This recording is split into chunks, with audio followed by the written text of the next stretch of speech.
Des mandats d'arrêt internationaux contre d'anciens dignitaires du régime d'Ibrahim Boubacar Keïta seraient-ils dans les tuyaux au palais Koulouba? L'information est devenue virale dans les chaumières de Bamako même si les autorités de la transition n'ont pas toujours diffusé un communiqué officiel. Retard à l'allumage ou secret ébruité. L'étau se resserre autour d'anciens gros pontes de la République avec l'émission de mandats d'arrêt internationaux par les autorités maliennes de la transition. Il s'agit d'ex-ministres Siéman Hubert Koulibaly, Boubou Cissé, Babali Béa. L'information qui n'a aucun cachet officiel est devenue virale dans les chaumières de Bamako, capitale malienne. Ces mandats d'arrêt contre ces anciens dignitaires seraient liés à l'affaire dite des détournements dans l'achat d'équipements militaires. Confidentiel Afrique ne détient pas de documents officiels pour l'instant signés des mains des autorités du régime actuel. Les mis en cause aussi n'ont toutefois pas réagi et accordé une importance à ces mandats d'arrêt qui viseraient de hautes personnalités qui ont exercé des responsabilités ministérielles dans un passé récent. Du côté gouvernemental, les autorités sont plus concentrées sur l'affaire des 49 faux soldats ivoiriens qui défraient la chronique.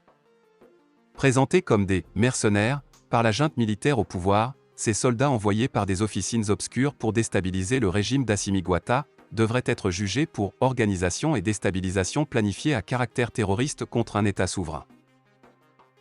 L'ancien Premier ministre, Boubou Cissé avec d'autres personnalités dont le président de l'Assemblée nationale, Moussa Timbiné, les généraux Ibrahima Daïrou Dembélé, Bemba Moussa Keïta, Oumar Dao, Waoun Koné, Boukari Kodio, Abdraman Bébi, Abdoulaye Koulibaly, Mustapha Drabo et le colonel-major Fagimba Kansé avaient été élargis par Assimi Goïta, suite à leur arrestation le jour du putsch du 18 août 2020. Le Premier ministre, Dr Choguel Kokala Maïga a reçu le secrétaire général adjoint des Nations Unies, Jean-Pierre Lacroix et sa délégation le mardi, 26 juillet 2022, à la primature. Les échanges ont porté sur la suspension des rotations des contingents de la MINUSMA et les 49 militaires arrêtés. C'était en présence des membres du gouvernement et le chef de la MINUSMA, El Gassimouane.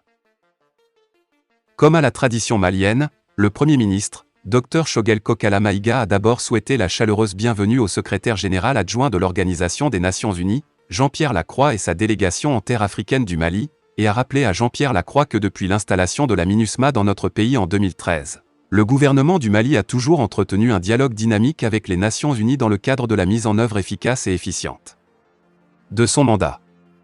La visite du secrétaire général adjoint de l'ONU a été une opportunité pour les deux personnalités de renforcer ce dialogue en passant en revue, sans complaisance, les sujets de préoccupation, et en explorant, ensemble, les voies et moyens pour trouver les compromis dynamiques nécessaires et une compréhension partagée sur les enjeux et les attentes de part et d'autre. Cela requiert indubitablement un changement de paradigme et une évolution de la doctrine des Nations Unies, quand sa mission de paix évolue dans un environnement terroriste, comme c'est le cas, notoirement ici au Mali, conseille le chef du gouvernement, Choguel Kokala Maïga. Il a exprimé les fortes réserves exprimées par l'État du Mali quant au mécanisme des droits de l'homme, sans l'implication de l'État malien. Si pour l'ONU, les mesures prises par le Mali pour assurer sa sécurité sont des restrictions, pour le gouvernement, ce sont des mesures de planification et de sécurité nationale, concernant la mobilité de la MINUSMA sur certaines parties du territoire malien. Toutefois, le Premier ministre a indiqué qu'il est impératif de renforcer la coordination et de continuer étroitement à travailler ensemble, la main dans la main, et non pas de travailler les uns à côté des autres, y compris sur les questions de droits de l'homme, dont le gouvernement malien et son armée sont à la fois soucieux et respectueux, en vertu de notre culture ancestrale et aussi en vertu de nos engagements internationaux. Le gouvernement du Mali a convié la MINUSMA à des échanges pour clarifier certains aspects de notre coopération afin de créer les conditions propices à la levée de la mesure suspensive de la rotation des contingents de la MINUSMA, poursuit-il. Concernant la situation spécifique des 49 éléments de l'armée ivoirienne arrivés par vol civil, à l'aéroport international président Modibo Keïta, le dimanche 10 juillet 2022, sans information préalable des autorités compétentes maliennes, le gouvernement du Mali réitère sa demande de clarification des liens légaux ou contractuels entre les militaires ivoiriens concernés, Sahel Aviation Service et le contingent allemand de la MINUSMA. Au-delà des questions particulières, comme celle se rapportant à la situation des éléments nationaux de soutien, NSE, des pays contributeurs de troupes, le gouvernement du Mali souligne la nécessité d'une plus grande transparence de la part de la MINUSMA en ce qui concerne ses effectifs en activité sur le sol malien, ainsi que sur les conditions de déploiement et de rotation de contingents militaires et civils et des NSE. Depuis son bastion de Kidal, la coordination des mouvements de l'Azawad, CMA, a déploré, les 16 et 17 juillet, l'abandon de la mise en œuvre de l'accord de paix d'Alger signé en 2015. Dans le numéro de jonglerie que la junte malienne exécute avec ses partenaires passés, vacillants ou tout nouveaux, chacun essaie de trouver sa place. Très souvent cités aux prémices de la crise du Septentrion, les mouvements Touareg et leurs rêves azawadiens ne semblent plus au cœur des discours politiques, singulièrement depuis le coup d'État militaire d'août 2020 et sa réplique de mai 2021. La coordination des mouvements de l'Azawad, CMA, s'est donc réunie, les 16 et 17 juillet 2022 à Kidal, pour évoquer l'accord de paix d'Alger. Signé il y a 7 ans, ce dernier semble subir au mieux un aggiornamento, au pire une renonciation, qu'il s'agisse de l'intégration des ex-rebelles au sein des forces de défense maliennes et ou de la plus large autonomie censée être accordée aux régions.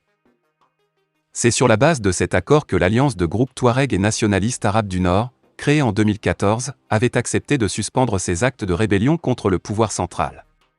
Elle ne sait manifestement plus sur quel pied danser. Depuis une zone peu éloignée de la frontière algérienne, la CMA déplore, avec inquiétude, l'abandon apparent de la mise en œuvre de l'accord de paix, notamment depuis l'avènement de la transition. Pas grand-chose comme mise en œuvre, et aucune réunion depuis octobre 2021, résume le porte-parole de la coordination, Mohamed El Maoulou Ould Ramadan. Crainte d'escalade. En off, des proches du régime bamakois évoquent une déclaration, fallacieuse, d'émanant d'ex-rebelles impatients.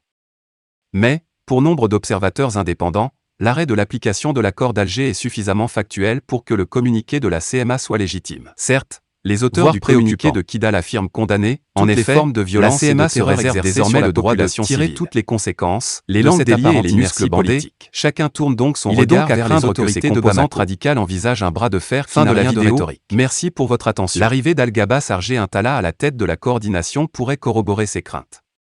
Il est en effet présenté comme un proche d'Iyad Argé Ghali, dont le groupe de soutien à l'islam et aux musulmans, GSIM, lié à Al-Qaïda, est responsable de centaines d'attaques contre les soldats maliens et les civils.